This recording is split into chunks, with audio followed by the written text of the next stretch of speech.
Bonjour. Depuis Rome, nous sommes heureux de vous rejoindre pour parler de ce thème co-responsabilité et travail en équipe. Donc, sœur Nathalie Bécard, je suis avec mon cousin Philippe Bécard, qui est aussi théologien et qui travaille pour un diocèse de Suisse. Pour parler de ce thème et l'introduire, je vais le faire avec un PowerPoint.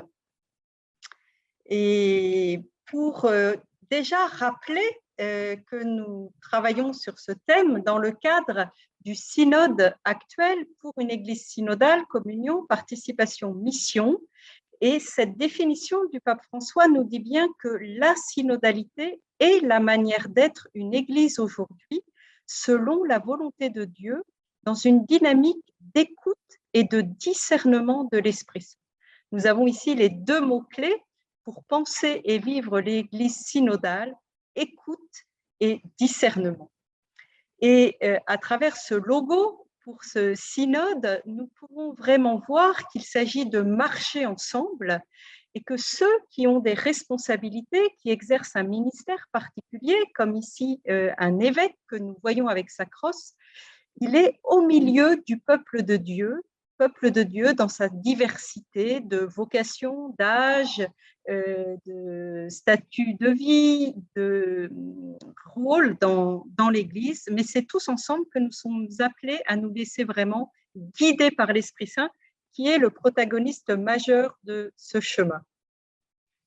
Une église synodale est une église de l'écoute. Le pape François le rappelle souvent. Ce parcours synodal est d'ailleurs conçu comme vraiment un parcours d'écoute réciproque pour écouter l'Esprit Saint. Et donc, il s'agit d'entrer dans ce style qui est le style de l'exercice de la responsabilité pastorale avec d'autres dans le travail en équipe, avec ce style de l'écoute.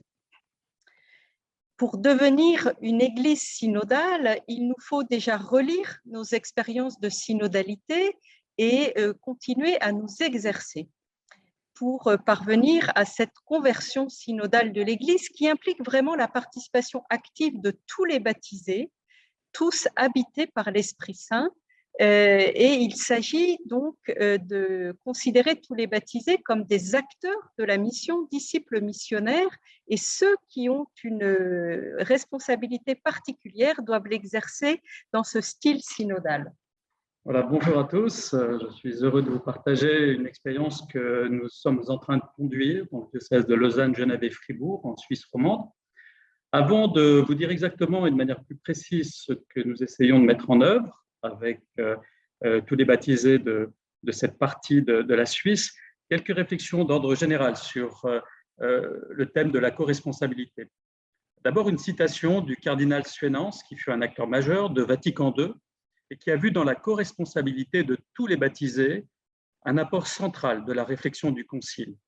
Je le cite, « Si l'on me demande quel est le germe de vie le plus riche en conséquences pastorales qu'on doit au Concile, je répondrai sans hésiter la redécouverte du peuple de Dieu comme un tout, comme une globalité et par voie de conséquence, la co-responsabilité qui en découle pour chacun de ses membres.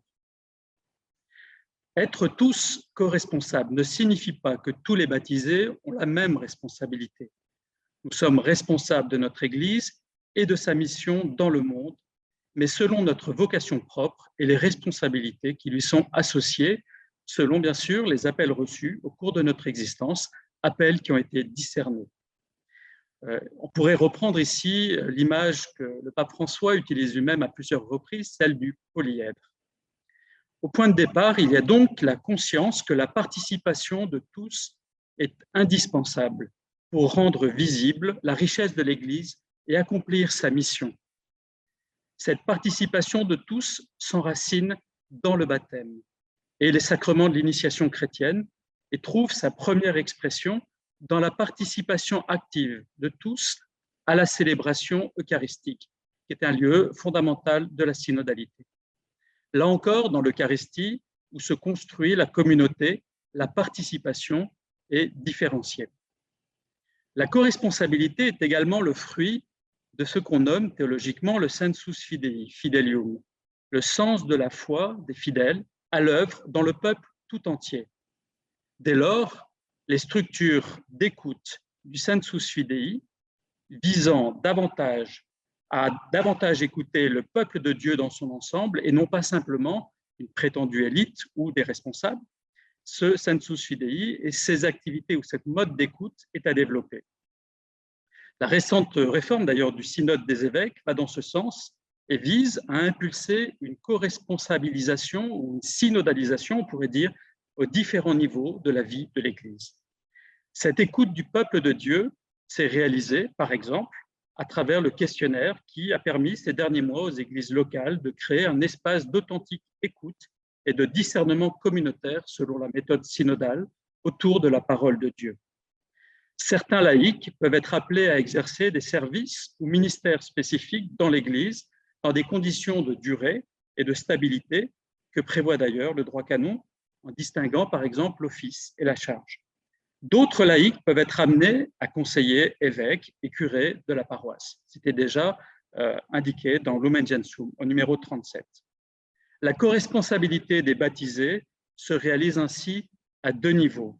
La corresponsabilité de tous, en vertu du sensus fidei, et la corresponsabilité de quelques-uns, en vertu de compétences propres, en vue d'une mission de conseil, ou même la participation à la gouvernance, voire à la charge pastorale, comme c'est le cas dans le diocèse de Lausanne, Genève et Fribourg. Nous comprenons pourquoi, au cœur de ce synode que nous sommes en train de vivre depuis son ouverture en octobre, actuellement dans la phase diocésaine et nationale, pour faire remonter au niveau des conférences épiscopales le fruit de toute cette écoute, parmi les 10 thématiques qui déclinent la question fondamentale, comment vivons-nous déjà ce marché ensemble, qui est le style de l'Église synodale, comme le logo du synode l'exprime bien, et à quel pas de plus l'Esprit Saint nous appelle. Nous avons 10 thématiques qui sont comme 10 manières de regarder concrètement la mise en œuvre de la synodalité, et nous avons donc ce thème très important, 5, co-responsables dans la mission, puisque, comme Philippe l'a dit, la synodalité est vraiment au service de la mission de l'Église, à laquelle tous ses membres sont appelés à participer. Et un thème que nous allons explorer un peu plus maintenant, le thème 8, sur l'autorité et la participation, puisqu'une église synodale est une église de la participation et de la co-responsabilité. Il s'agit donc de trouver les moyens non seulement d'écouter, mais d'impliquer tous les baptisés dans un style participatif pour porter la mission ensemble, et avec en particulier des équipes pastorales qui vivent ce style très concret de la co-responsabilité. Quelques clés donc pour mettre en œuvre cette pastorale synodale à laquelle nous sommes appelés aujourd'hui, puisque nous vivons cette synodalité comme un fruit de Vatican II pour le service du monde, de la société. Après le synode des jeunes, qui a vraiment réveillé cette dimension fondamentale et constitutive de l'Église qu'est la synodalité, le pape François a écrit cette exhortation post-synodale Christus vivit, et pour parler de la pastorale des jeunes, il emploie 3 mots. La pastorale des jeunes doit être synodale, missionnaire et populaire, c'est-à-dire s'adresser à tous. Mais on peut dire aujourd'hui que ce n'est pas seulement la pastorale des jeunes qui est appelée à être synodale, c'est toute pastorale. Au paragraphe 206, le pape François écrit « La pastorale des jeunes ne peut être que synodale, autrement dit, constituer un marché ensemble qui implique une mise en valeur des charismes que l'Esprit donne selon la vocation et le rôle de chacun des membres de l'Église, à travers un dynamisme de co-responsabilité.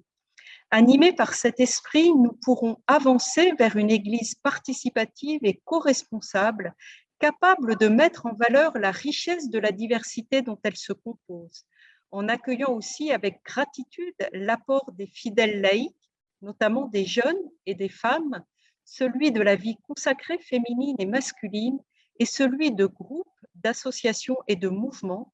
Personne ne doit être mis ou ne doit pouvoir se mettre à l'écart. Nous avons ici une belle définition de ce dynamisme de co-responsabilité.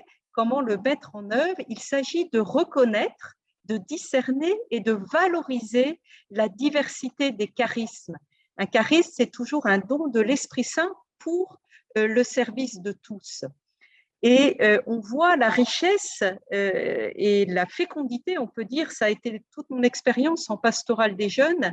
Dès que nous portons ensemble la mission par un travail d'équipe, avec des équipes diverses qui impliquent des prêtres, des religieuses, des laïcs, des hommes, des femmes, des jeunes, des plus âgés, cela porte du fruit quand nous trouvons vraiment une manière de travailler en équipe ensemble. Et cela demande, pour vivre ce style synodal de la co-responsabilité, de vraiment mettre et prendre conscience que c'est la relation qui doit être au centre. À travers le synode des jeunes et plus fortement aujourd'hui aussi dans tout ce que nous écoutons de l'Esprit Saint, les jeunes et beaucoup d'autres aspirent à une église relationnelle, une église inclusive. Nous avons compris que c'est dans les relations avec le Christ, avec les autres, dans la communauté que se transmet la foi. L'Église aujourd'hui est appelée à prendre un visage relationnel qui place au centre l'écoute, l'accueil, le dialogue et le discernement commun dans un parcours qui transforme la vie de ceux qui y participent. Et pour servir cette Église relationnelle, il faut que les agents pastoraux, ceux qui sont en première ligne dans la pastorale, vivent déjà entre eux ce style de l'écoute réciproque qui implique de réaliser que nous avons tous à apprendre les uns des autres. Personne ne possède la vérité tout seul. Une image pour cette église synodale à mettre en œuvre, c'est une église qui se présente comme la tente de la rencontre, celle dans laquelle est conservée l'Arche d'Alliance dans l'Exode, une église dynamique et en mouvement qui accompagne en cheminant, renforcée par de nombreux charismes et ministères. Cela vient donc toucher de manière assez forte le style de leadership, la manière d'exercer les responsabilités dans l'Église qui doit aujourd'hui se faire avec ce style du discernement et de l'écoute. Dans l'Église synodale, le pasteur se mêle à la communauté au sein de laquelle il chemine et dont il est serviteur. Il n'est pas séparé de la communauté. Il n'y a pas d'un côté ceux qui seraient sur un piédestal et qui auraient à enseigner, et de l'autre des objets passifs. Donc tous sont sujets et le pasteur est ce berger proche, immergé au milieu de son troupeau, qui sent l'odeur des brebis, comme le dit le pape François, et qui, selon les circonstances, marche devant, au milieu ou derrière. Dans ce travail d'équipe, au service de ce style de la co-responsabilité, il s'agit de respirer ensemble. Le ministre, les équipes pastorales qui conduisent la pastorale le font à partir d'un processus spirituel d'écoute et de discernement qui peut être compris à travers la notion importante donnée au départ par Newman de conspiration, notion que l'on peut traduire selon les mots de ce théologien comme une respiration commune des fidèles et des pasteurs. On voit donc un enjeu majeur pour chacun de nous, appelés ou déjà en responsabilité dans l'Église, à se former à cet exercice de l'autorité dans un style synodal, qui permet donc un accompagnement des personnes qui visent leur autonomisation, leur empowerment. Il s'agit de faire grandir chacun et d'avoir comme visée la croissance humaine et spirituelle, la croissance baptismale, on peut dire, de tous les disciples du Christ. Et donc d'avoir un nouveau rapport à l'autorité, au pouvoir, d'exercer cette autorité comme un pouvoir de libérer la liberté, comme le dit bien le document final du synode des jeunes, au paragraphe 71, sur le véritable sens de l'autorité. Il décrit l'autorité comme une force génératrice pour activer et libérer la liberté. Voilà, c'est ce style-là que nous sommes appelés à déployer. C'est donc au sein avec cet enjeu, je dirais, du travail en équipe, puisqu'il s'agit d'exercer un leadership, une responsabilité collaborative, enracinée dans cette théologie conciliaire du ministère qui voit le ministre, comme je l'ai dit, vraiment au cœur de la communauté, qui en fait partie, parce que nous sommes d'abord, avant d'être différenciés dans nos responsabilités, nos vocations, nos états de vie, nous sommes d'abord tous ensemble des baptisés, nous sommes d'abord un nous ecclésial. Et donc, il nous faut vraiment vivre nos responsabilités, d'abord dans ce style qui nous fait percevoir que nous sommes d'abord membres de la communauté, frères et sœurs en Christ. Voilà, avant toute différenciation, nous sommes des frères et sœurs en Christ, copartenaires avec l'Esprit, puisque l'Esprit Saint travaille dans le cœur de chacun. Et ça nous demande vraiment aussi on ne peut pas se vivre en responsabilité pastorale sans se sentir co-responsable et interdépendant, je dirais, de ceux auprès de qui nous sommes envoyés, d'où un enjeu d'intégrer cette notion d'accountabilité, puisque nous sommes tous connectés, comme le dit Fratelli Tutti, nous sommes tous interdépendants. Et très concrètement, pour travailler développer cette capacité à travailler en équipe, qui est vraiment fondamentale pour la synodalité, cette compétence dans le travail communautaire exige que certaines vertus relationnelles spécifiques mûrissent.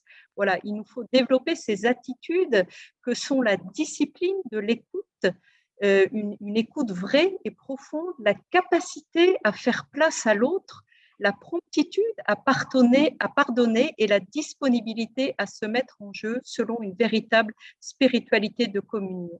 Ne pas avoir peur des conflits, des différences. Il ne s'agit pas de les écraser, mais de trouver la manière de les dépasser par aussi, à certains moments, une demande de pardon, une réconciliation qui est la première caractéristique de la spiritualité synodale. Voilà. Il nous faut donc apprendre à travailler ensemble dans cette co-responsabilité entre hommes et femmes. Et on sait que notre Église a encore beaucoup de progrès à faire pour apprendre vraiment ce partenariat entre hommes et femmes. Mais aussi, le pape François le souligne souvent, l'enjeu de travailler ensemble entre différentes générations. Et puis aujourd'hui, dans un contexte où il y a beaucoup de migration, nous sommes dans des sociétés de plus en plus pluriculturelles, il nous faut apprendre aussi à travailler dans l'interculturel et donc nous former au discernement en commun, au discernement pastoral, au discernement ecclésial. Voilà. Et sur ce chemin, je crois que le pape François nous donne un modèle de ce leadership synodal, puisque à travers le développement des synodes, sur lequel il a mis l'accent pour sa réforme de l'Église depuis le début de son pontificat, et en particulier à travers ce synode sur la synodalité, il nous donne vraiment cet enjeu, et il le traduit dans ses attitudes, d'être à l'écoute, d'être dans une disponibilité, une proximité, une qualité de relation, de présence à l'autre, d'accueil marquée par la tendresse, la confiance et surtout cette mutualité, cette réciprocité. Il nous ouvre finalement pour vivre la mission dans cette co-responsabilité, ce travail en équipe, la voie de l'amitié, de la fraternité, où le pasteur est à la fois disciple, maître, prend ses responsabilités, acte la décision finale, mais dans une église synodale, personne ne décide tout seul. Voilà, je vais essayer d'illustrer ces différents éléments à travers donc une expérience qui est celle que nous essayons de mettre en œuvre en Suisse, dans le diocèse de Lausanne, Genève et Fribourg, qui compte aussi d'ailleurs le canton de Neuchâtel, pour exprimer et déployer l'être synodal de l'Église. Et pour cela, je vais prendre l'exemple ou l'image plutôt d'une grande maison, une maison d'église, si vous voulez, qui s'élèverait sur plusieurs étages. Chacun de ces 3 étages doit être relié aux 2 autres, et pour cela, être animé d'un même principe. Mais la maison n'est pas là pour elle-même, elle existe au sein d'un quartier, d'une cité dont elle reçoit aussi la vie. Alors tout en haut de cette maison, on pourrait trouver l'étage de la gouvernance. En haut ne signifie pas supprimer ou plutôt être supérieur aux autres ou subordonner les autres étages à cet étage de la gouvernance. C'est l'étage plutôt qui doit avoir le souci de la vision d'ensemble. C'est aussi le lieu d'interface dans les relations entre l'Église et les autres confessions chrétiennes, l'Église et l'État, ce qui est important en Suisse, puisque les relations divergent entre l'État et l'Église peuvent être variables d'un canton à l'autre. C'est aussi l'étage qui est en relation avec la structure administrative, la structure financière de l'Église locale, et qui a pour tâche, ce qui n'est pas une mince affaire, le souci des relations humaines, la nomination des prêtres, des agents pastoraux. C'est une tâche très lourde et très complexe. Jusqu'à présent, cette mission était exercée par un vicaire épiscopal entouré de 2 adjoints, qui étaient 2 laïcs, un homme et une femme, qui s'occupaient pour l'un de la pastorale territoriale, si vous voulez, les paroisses, et pour l'autre, ce que nous appelons la pastorale catégorielle, et qui couvre des domaines, des champs pastoraux aussi divers que la santé, les hôpitaux, les maisons de retraite, la jeunesse, la catéchèse, le catéchuménat, la formation, la diaconie, etc. Donc, 2 délégués, 2 adjoints qui étaient en travail avec le vicaire épiscopal. À présent, viennent d'être nommés des représentants de l'évêque et un conseil de la représentation pastorale avec les responsables de la pastorale catégorielle, 5 personnes, un prêtre, le secrétaire général et son délégué en charge, et un délégué en charge de la synodalité et des processus d'appel, de discernement, de formation. Donc, si vous voulez, au niveau de la gouvernance, il n'y a plus un schéma pyramidal, mais véritablement une vision collégiale pour exercer ensemble une dynamique d'équipe d'une dizaine de personnes avec des compétences, des charismes très divers et qui reflètent aussi des états de vie complémentaires. Si je reviens maintenant à notre maison, je vais parler de l'étage du milieu. C'est l'étage intermédiaire dont dépend finalement le consensus ou le travail ensemble de l'ensemble de la maison. C'est l'assemblée de la pastorale. En son sein, on va retrouver une 50aine de personnes, des délégués de chaque unité pastorale, des agents pastoraux, salariés, mais aussi des bénévoles, des représentants des missions linguistiques, puisque nous avons une importante communauté hispanophone, lusophone, italophone, des personnels administratifs, des prêtres, des curés modérateurs, des experts aussi qui peuvent nous aider dans certains domaines à analyser les situations lorsqu'elles sont complexes. La tâche de l'Assemblée de la pastorale est fondamentale. Elle consiste en premier lieu à être à l'écoute du peuple de Dieu pour discerner les besoins des communautés et concevoir une vision pastorale exclusivement au service de la vie de la communauté, de ces communautés dans leur diversité. Chacun est co-responsable dans l'exercice de l'écoute, du parler vrai, du discernement en commun. Donc, il s'agit d'être d'abord à l'écoute de l'Esprit Saint, de la parole de Dieu, écouter, méditer ensemble de l'autre, du frère, de la sœur, du pauvre. Il s'agit de discerner ensemble. Et puis, en bas de la maison, il y a sans aucun doute un lieu essentiel également, puisque c'est celui qui est au contact de la réalité, de la vie, les communautés qui sont elles-mêmes des lieux identifiés de manière facile, des familles, celles qui sont avec des enfants, celles qui n'en ont pas, il y a ceux qui travaillent, au fond, le monde réel.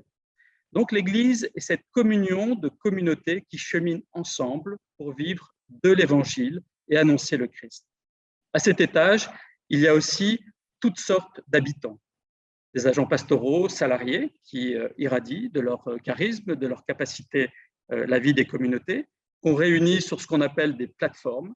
Et là, on met fin à cette distinction qu'on a entre la vie des paroisses ou la vie de la pastorale catégorielle, mais une vision commune qui est élaborée et des moyens qui sont partagés.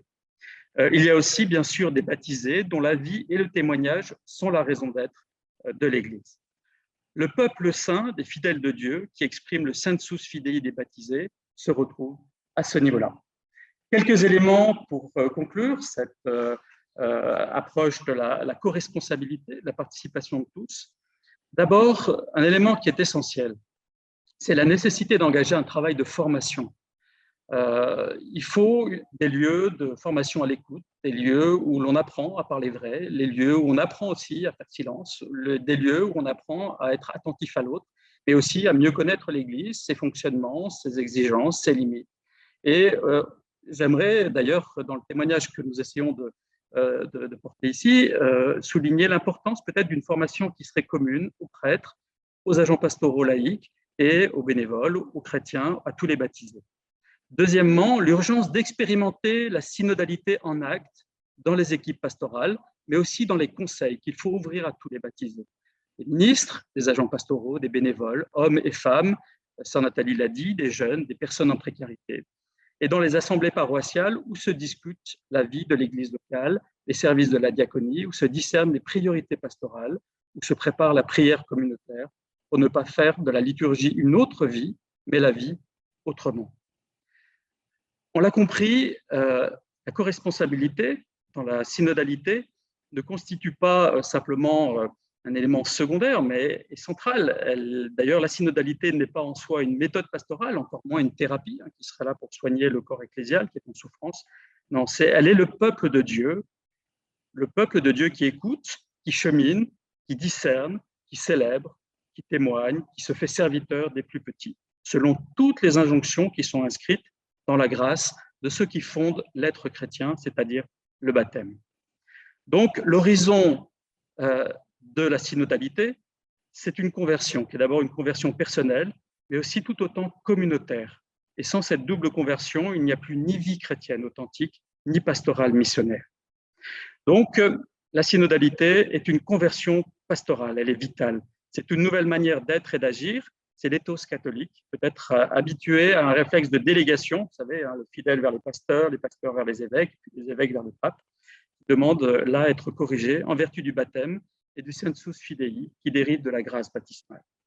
Selon cette perspective, la synodalité se présente donc comme non seulement un défi, mais une redécouverte de la grâce que tous les chrétiens sont appelés dans une corresponsabilité bien discernée, dans une corresponsabilité qui exprime des compétences, qui exprime aussi tout un travail de discernement. Eh bien, combien cette grâce peut féconder la vie de nos communautés, qui est l'essentiel. Et dans un moment de grande transformation et de grand ébranlement pour nos sociétés et notre Église, c'est un défi capital. Voilà, et en conclusion, on peut dire, ça a été mon expérience, que quand on peut vraiment expérimenter ce travail en équipe diversifiée, dans ce style de la co-responsabilité, cela porte du fruit. Et surtout, cela permet aussi à chacun, quelle que soit sa vocation, son âge, de creuser finalement et de redécouvrir aussi sa vocation propre. Voilà. Vivre ce style de la synodalité, c'est sortir parfois d'une vision où on a peur que si les laïcs sont plus engagés, d'autres, les prêtres, auront moins de responsabilités, pour passer dans ce style de la circularité, de la coopération. C'est la communion qui est missionnaire et c'est vraiment en laissant place au charisme de chacun que l'Église va continuer à servir davantage les hommes et les femmes de ce temps. Et donc, nous vous souhaitons de pouvoir continuer à découvrir, vivre et déployer ce style synodal dans la co-responsabilité et le travail en équipe. Merci. Merci.